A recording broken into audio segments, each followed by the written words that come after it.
ಮಹಾಭಾರತ ಚರ್ಚಾ ಕಾರ್ಯಕ್ರಮ 60-40. ನಾನು ಕಮಿಷನ್ ವಿಚಾರದಲ್ಲಿ ಮಾತನಾಡ್ತಾ ಇಲ್ಲ.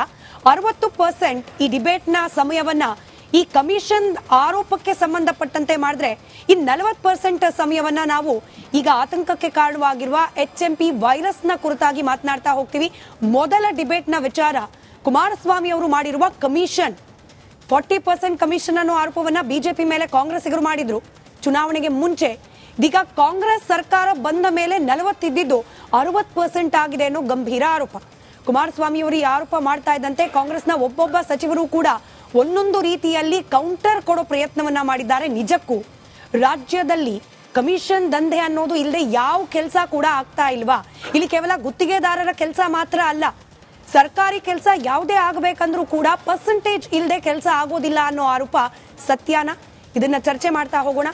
ಚರ್ಚೆಯ ಇವತ್ತಿನ ಮೊದಲ ಪ್ರಶ್ನೆ, ಕೈ ಸರ್ಕಾರದಲ್ಲಿ 60% ಕಮಿಷನ್ ಅನ್ನೋ ಆರೋಪ ನಿಜನಾ ಅಂತ ಹೇಳಿ.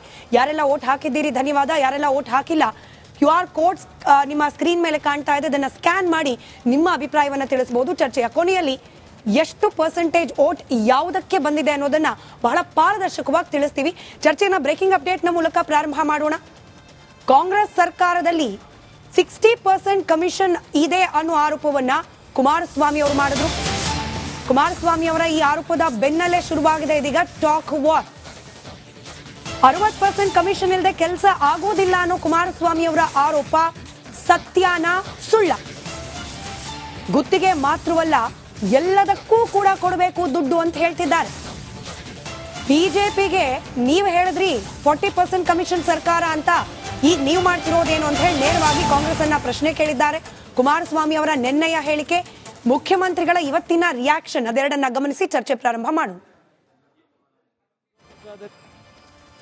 ಈಗ ಪ್ರತಿಯೊಂದರಲ್ಲೂ ಫಿಕ್ಸ್ ಆಗೋಗಿದೆಯಲ್ಲ. 60 ಅವರ ಪಕ್ಷದ ಗುತ್ತಿಗೆದಾರರೇ, ತುಮಕೂರಿನ ಯಾವುದೋ ಒಂದು ಅಸೋಸಿಯೇಷನ್ನು ಅವ್ರ ಪಕ್ಷದ ಕಾರ್ಯಕರ್ತರೆ 60% ದಾಟಿದೆ. ಅವರೇ ಎಷ್ಟೋ ಪರವಾಗಿರಲಿಲ್ಲ ಅಂತೇಳಿ ಹಿಂದಿನ ಸರ್ಕಾರದ ಬಗ್ಗೆ ಕಾಂಗ್ರೆಸ್ನ ಗುತ್ತಿಗೆದಾರರೇ ಸರ್ಟಿಫಿಕೇಟ್ ಕೊಡ್ತಾವ್ರೆ. ಹೋಗಲಿ, ಅದು ಕಾಂಟ್ರಾಕ್ಟ್ ತಗೋಬೇಕಾದ್ರೆ PWDನಲ್ಲೋ ಇರಿಗೇಷನಲ್ಲೋ ಮಾಡ್ಕೊತಿದ್ದು ಇವ್ರುಗಳು ಲೂಟಿ ಹೊಡೆಯೋದೊಂದು ಭಾಗ ಹೊಡಿತಿರೋದು. ಈಗ ಮನೆ ಹಂಚಿಕೆ ಮಾಡಬೇಕಾದ್ರೂ ದುಡ್ಡು ಕೊಡಬೇಕಂತೆ. ಹಿಂದೆ ಯಾವನೋ PDO ಗಿಡಿಒ ತಗೊಳ್ಳೋನು 1,20,000 ರೂಪಾಯಿಗೆ ಕಮಿಷನ್ ಅಲ್ಲಿ ಆ ಊರು ಹಳ್ಳಿಲಿ ಆ PDO ಇವರನ್ನು ತಗೊಳ್ಳೋನು. ಈಗ ವಿಧಾನಸೌಧದಲ್ಲೇ ಶುರು ಆಗೋಯ್ತು. ಈಗ ಮಂತ್ರಿಗಳಿಗೆ ಕೊಟ್ಟು ಮನೆ ರಿಲೀಸ್ ಮಾಡಿಸ್ಕೋಬೇಕು. ಇನ್ನು ಹಲವಾರು ಇಲಾಖೆಯಲ್ಲಿ ದುಡ್ಡು ತರಬೇಕಾದ್ರೆ ಮೊದಲು ಪರ್ಸೆಂಟೇಜು ಮಂತ್ರಿ ಕೊಟ್ಟು ಆಮೇಲೆ ದುಡ್ಡು ರಿಲೀಸ್ ಆಗಬೇಕು. ಕುಮಾರಸ್ವಾಮಿ 60% ವಾಟ್ ನಿಮ್ಗೆ ಏನಾದ್ರು ತೋರಿಸಿದ್ರ 60% ತಗೊಂಡಿದ್ದಾರೆ?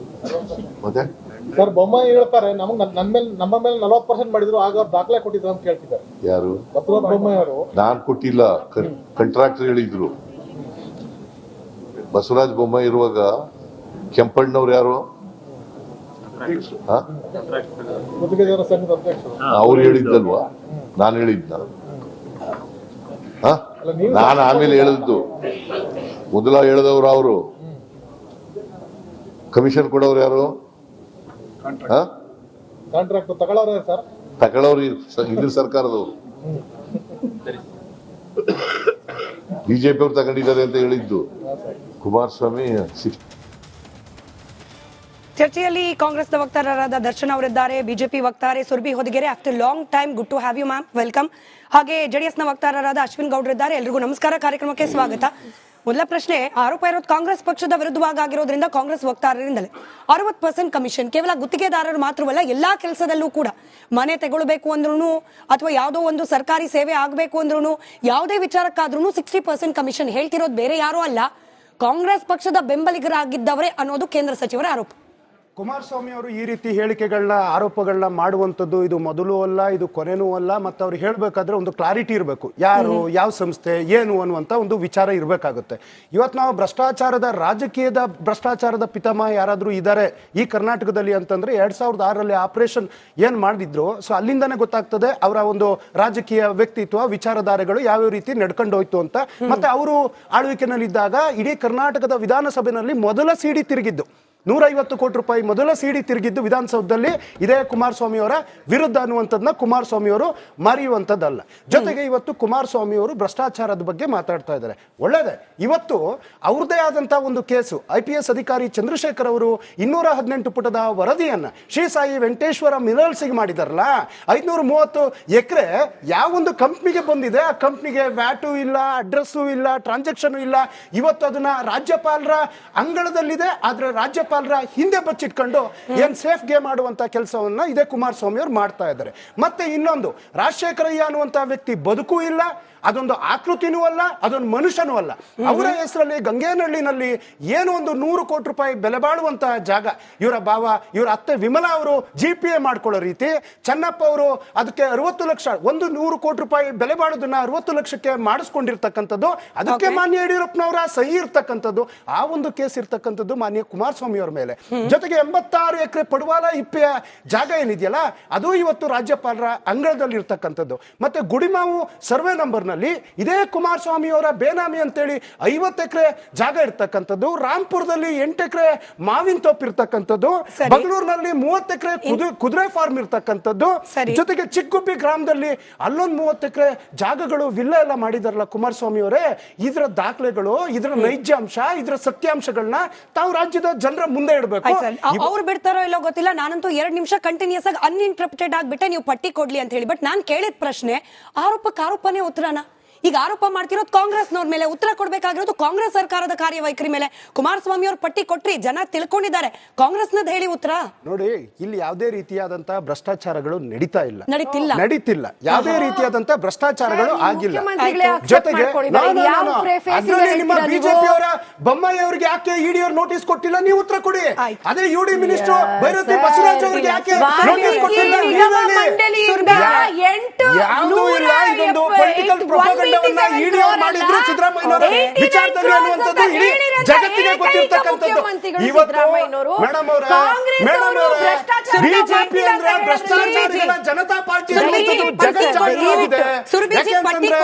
ಅಲ್ಲಲ್ಲ ದರ್ಶನ್ ಸರ್, ನೀವು ಕುಮಾರಸ್ವಾಮಿ ಅವ್ರ ಪಟ್ಟಿ ಕೊಟ್ರಿ, ಕಾಂಗ್ರೆಸ್ ಮೇಲ್ ಮಾಡ್ತಿರೋ ಆರೋಪಕ್ಕೆ ಯಾವುದೇ ಬೇಸ್ ಇಲ್ಲ, ಯಾವುದೇ ಸಾಕ್ಷಿ ಇಲ್ಲ ಅಂದ್ರಿ. 2 ಕ್ಲಾಸಿಕ್ ಉದಾಹರಣೆ, ನಮಗೇನೆ ರಿಯಾಕ್ಟ್ ಮಾಡಿದ್ರು ರಿಪಬ್ಲಿಕನ್ ಅಡಕ್ಕೆ. ಆ 2 ರಿಯಾಕ್ಷನ್ ಮೇಲೆ ನಾನು ಪ್ರಶ್ನೆ ಕೇಳ್ತೀನಿ. ಒಂದು, ಮೊಹಮ್ಮದ್ ಮುಜರ್ ಎಲ್ಲಿನವರು, ದಯಾಮರಣಕ್ಕೆ ಕೋರಿ ರಾಜ್ಯಪಾಲರಿಗೆ ಪತ್ರ ಬರೆದ ಹರಿಹರ ಮೂಲದ ಗುತ್ತಿಗೆದಾರರು. ಬಿಜೆಪಿ ಸರ್ಕಾರದಲ್ಲೂ ಇತ್ತು ಕಮಿಷನ್, ಈ ಸರ್ಕಾರ ಬಂದ್ಮೇಲೆ ಜಾಸ್ತಿ ಆಗಿದೆ. 1.5 ವರ್ಷ ಆಗಿದೆ ಕೆಲಸ ಮುಗಿಸಿ, ನನ್ನ ಗುತ್ತಿಗೆ ಹಣ ವಾಪಸ್ ಕೊಟ್ಟಿಲ್ಲ ಸರ್ಕಾರ, ಬಿಡುಗಡೆ ಮಾಡಿಲ್ಲ ಅನ್ನೋದು ಅವರ ಆರೋಪ. ಡೈರೆಕ್ಟ್ ಆಗಿ ಲಂಚಕ್ಕೆ ಬೇಡಿಕೆ ಕೊಡ್ತಿದ್ದಾರೆ ಇಂಜಿನಿಯರ್ಗಳು ಅಂತ ಆರೋಪ ಮಾಡಿರೋರು ಯಾರು? ಸಿದ್ದರಾಮಯ್ಯನವರಿಗೆ ಕಳೆದ ಚುನಾವಣೆಯಲ್ಲಿ ಬಲಗೈ ಬಂಟನಂತೆ ನಿಂತಿದ್ದ ಬಲರಾಮಯ್ಯ. ಎಲ್ಲಿನವರು? ತುಮಕೂರು ಜಿಲ್ಲೆ ಸಿವಿಲ್ ಗುತ್ತಿಗೆದಾರರು.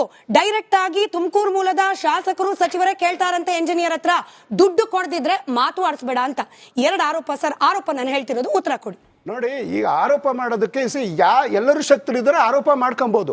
ಆದಿ ಬೀದಿನಲ್ಲಿ ಆರೋಪ ಮಾಡೋದಕ್ಕಿಂತ ಬೆಟರ್ ನಿಮ್ಮಲ್ಲಿ ಏನಾದ್ರೂ ದಾಖಲಾತಿ.